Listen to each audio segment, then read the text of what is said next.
What is going on, everybody out there? Fascinating graveyard. Today we are at the Hackensack Cemetery in Hackensack, New Jersey. I love saying Hackensack. I might say it a couple more times during the video. So today we're here to visit the grave of Benjamin Earl King. He was one of the singers for the R&B group The Drifters. Now, he wasn't the original singer. That was Bill Pinkney, but he's probably the most well-known. If you don't know who the Drifters are, they sang quite a few famous songs. Up on the Roof, on Broadway. That's my favorite Drifter song. Save the Last Dance for Me. This Magic Moment. Yeah, they sing that song too. Now, originally, when the Drifters were formed, they were formed by a guy named George Treadwell. He was a manager. I believe he owned the name, and it was basically his group. The music industry was a lot different back in those days. Basically, you would make a group. You didn't sing. You just wrote the songs and composed the music, and then you would hire the people to sing the songs, and that's basically what they did. And in 1958, there was some infighting with the Drifters because they weren't seeing really any of the money. The money was going to Treadwell. So he had another group, the Five Crowns, and the Five Crowns was like a subset group of the Drifters, and Ben, he was the lead singer of that group. So he fired all of the Drifters, the original Drifters, and he turned the Five Crowns into the Drifters. And that's what happened. That's how, Ben E. King first got his start, if you will. And again, when you have guys, hired musicians, and then you have the singer who has all of the talent, and then you got a guy taking all of the money, things aren't going to work out in your best interest. So Ben stayed with the Drifters, I think, for about a couple years. And then in 1960, he went out on his own. Even though Ben King, he sang with the Drifters, a lot of times he wouldn't even go on tour with them. He wouldn't even be singing.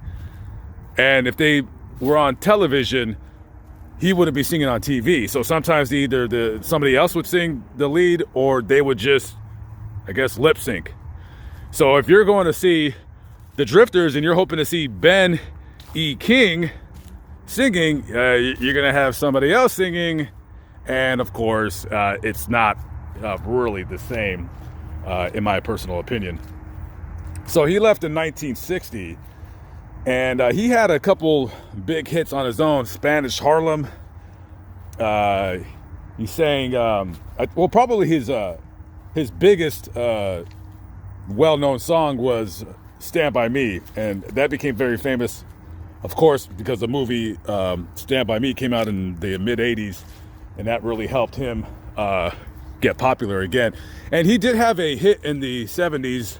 It was called Supernatural. It hit I think it hit number 5 on the Billboard Hot 100.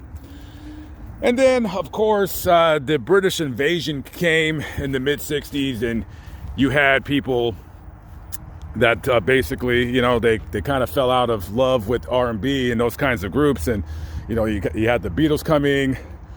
You had the Monkees, all those guys. And so, a lot of people were signing those guys up, and, people tend to forget about the crooners and the doo-wop singers of the 50s and the 60s. So, fast forwarding a couple years later, in the early 80s, Ben, he joined the Drifters once again. So they played together for a few years, and I believe in 1986, he permanently left the group. The Drifters there must have been at least 30, 40, 50 Drifters. And they still do tour, but I don't know exactly who owns the name The Drifters. But if you're going to go to like a hotel at a casino, because that's a lot of times where older, groups like the Drifters, the Coasters, groups like that, Temptations, when they tour, a lot of times those are just totally different musicians. So they're basically just hired hands, so to speak. And they still do tour, but of course they're not the original drifters.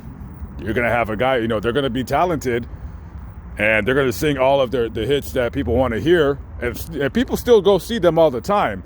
It's just odd how those groups have had so many people come in and come out, and then people will like fragment and break off from the group, and then they'll have Earl Tweed's Drifters or Cornell Gunther's Drifters.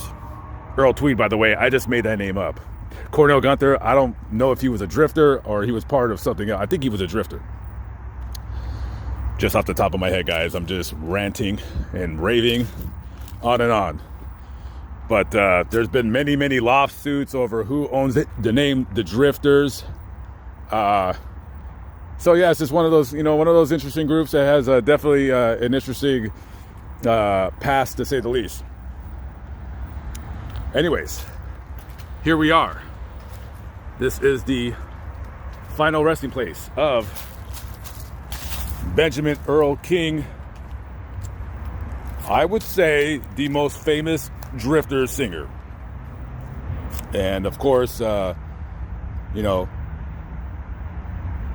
By Me, very, very famous song.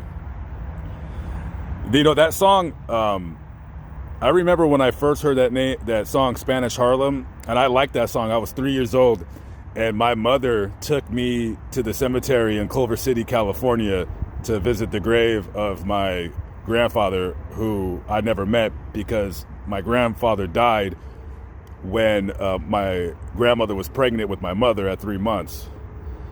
And I'll never forget that song. Like, I really liked that song. I liked it when it came on the radio, and my mom would tell me, like, yeah, you liked that song, Spanish Harlem, as a little boy.